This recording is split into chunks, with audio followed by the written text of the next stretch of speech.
Good evening, Mr. Goswick. How are you? I'm okay. I have retrieved your letter, Mr. Goswick. I can assure you that nobody read it but me. Thank you. This is for you, then. For your help. And for your silence. I think you should talk to your mother.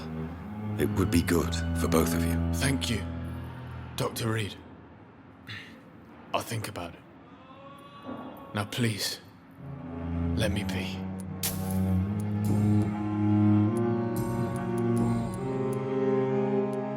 I've read your letter, Mortimer. You wrote about an unbearable feeling of despair while the world crumbles around you. Tell me more about it. There's nothing more to say, really. It's hurtful, it's unbearable, and I don't ask anyone to understand what I feel.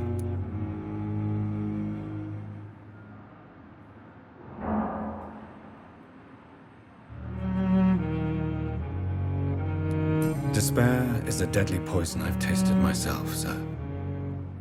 We're only tempted to drink it because we're terrified by the uncertainty of the next minute. I know that perfectly, Doctor. For I waited for so long, hoping that the next minute would be less unbearable.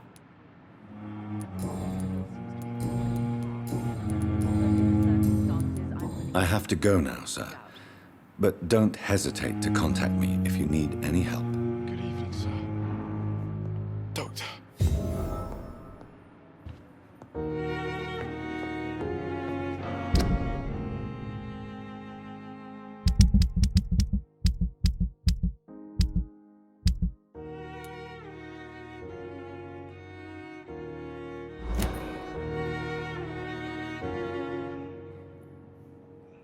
My sweet girl. Finally, you've returned, Doctor.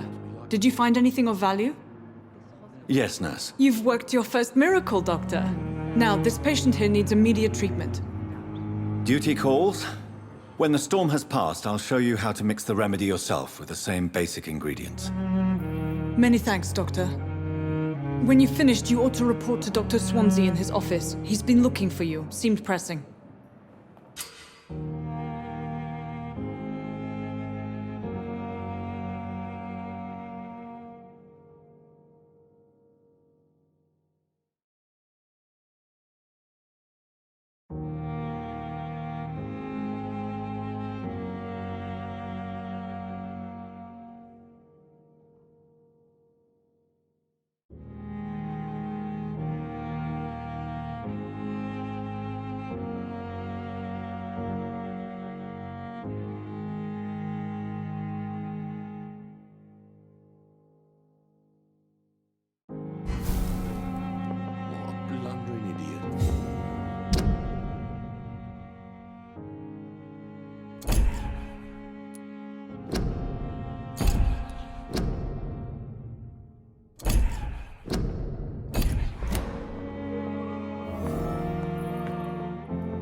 This hospital seems to be falling apart.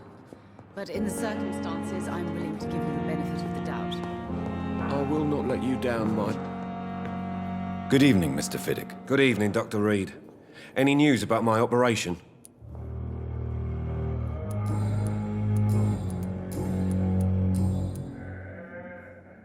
Is there anything else that's bothering you? Can I help in any way? I'm all right.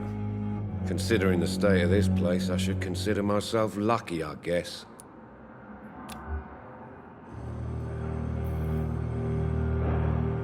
Goodbye for now, Mr. Fiddick. I'll see you later. I will not let you down, my boy.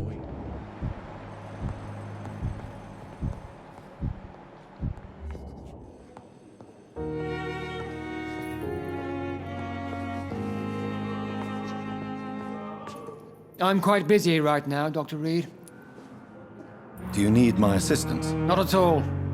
I'm sure that you are used to gaining people's trust with your impressive skills. Well, it will not be the case with me.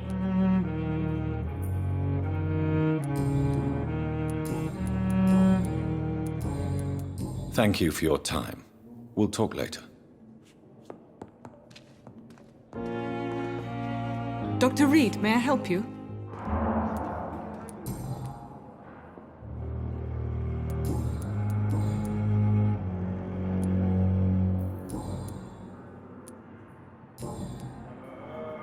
What can you tell me about the epidemic, Nurse Crane? I've been out of touch since I've come back to England. Everyday folk don't know how bad it is. The papers certainly won't tell them. Not as long as the war is raging on, anyway. News on the front stated that the Spanish flu was under control, at least in Britain. It seemed to be for a while, but that was only last summer. It returned with a vengeance just over a month ago. What can you tell me about our patients here at Pembroke? This hospital was founded to help the East End poor and needy. But since the war and the quarantine, we've had all manner of folk. Can you be more specific? Well, veterans, the elderly, dock workers. We even have a few mental patients. If there's space, we take them.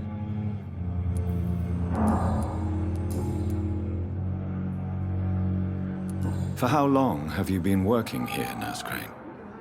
I first volunteered at the Pembroke in 1911, a few months after Dr. Swansea was appointed. And before you arrived here?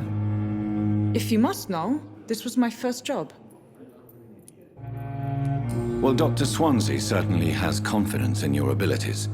Are you in charge of the nursing staff? Not in an official capacity, but the Pembroke doesn't always work above board, so to speak.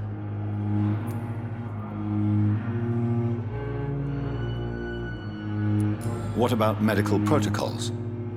Dr. Reed, we don't have the money and resources here at the Pembroke like they do in the West End. We do what we can. How is the duty roster organized? Everybody works until they can't. If there's time, they'll eat a meal and shed a silent tear. I'll see you later, Nurse Crane. You always knew the words to calm the children. As for them, good luck bringing you.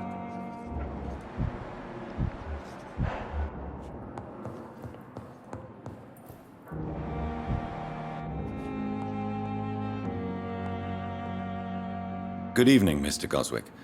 How are you? I'm okay. Do you need any help? I'm afraid I may, sir. I don't mean to be a burden. You are not a burden, sir. Healing you is my responsibility. And you have my gratitude for that.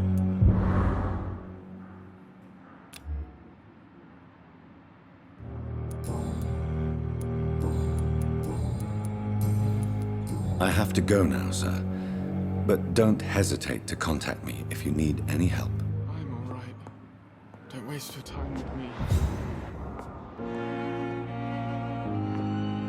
Good evening, Doctor. How is my son doing?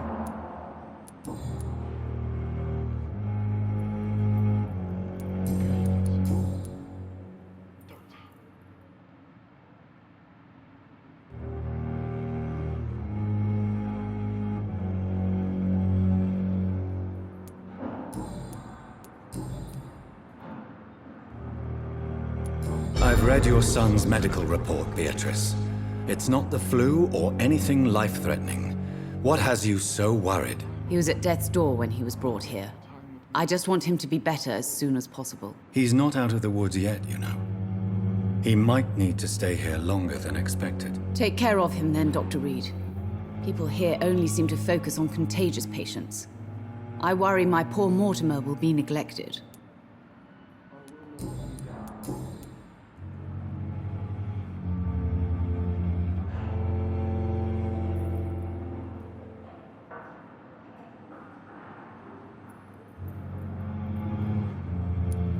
Mortimer is extremely vague as to his motivations for committing suicide.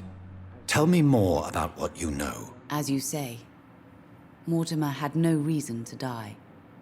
All he said to me was that he wanted to make the world a better place, but couldn't.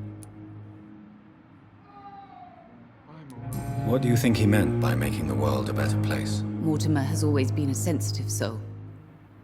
He wouldn't talk to anyone for months after his father passed. It's like he carries everyone's sadness with him. Why did your son feel so useless when facing the world? I think it was more that he could only see the melancholy facets of life. He couldn't help but dwell on such things.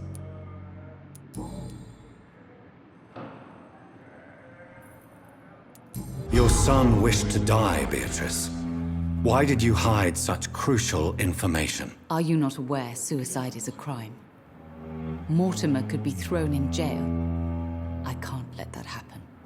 I won't. I understand you fear the legal consequences, Mrs. Goswick. But don't you realize your silence significantly affects your son's case? All my son needs is help and comprehension, not judgment and punishment for what he may or may not have done. Do you realize your son could try to kill himself again? He might succeed next time. I think about it every minute. But I won't stop fighting for my son's future. That's how much I love him.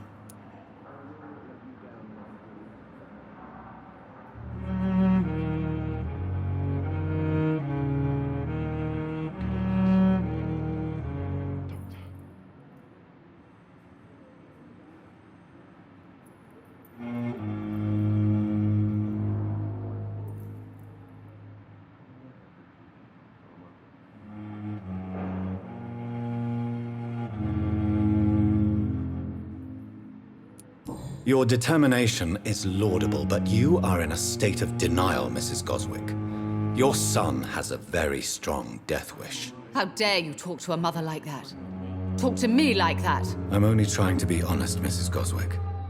As painful as this fatal end may be for you, you have to accept this is a possibility. No, I'll never accept it. If my son was to die under your care, well, you have no idea what I'm capable of, Dr. Reed.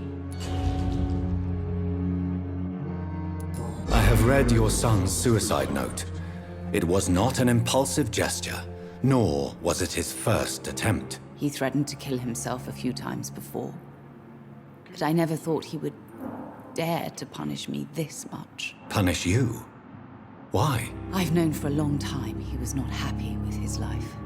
But I always hoped he cared enough to avoid making me suffer like this.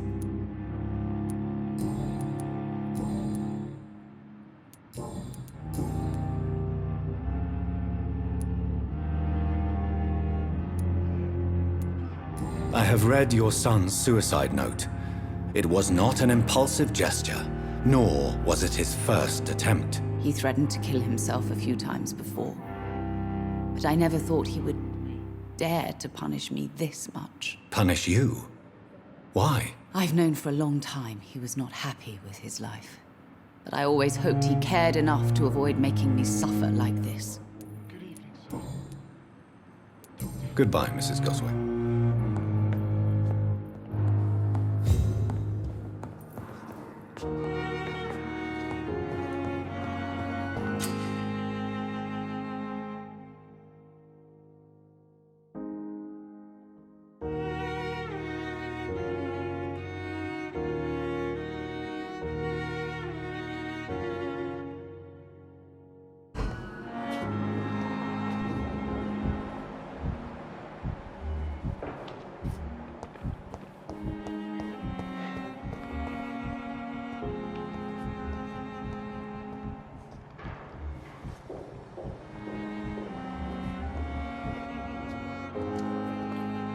You are going to reveal all your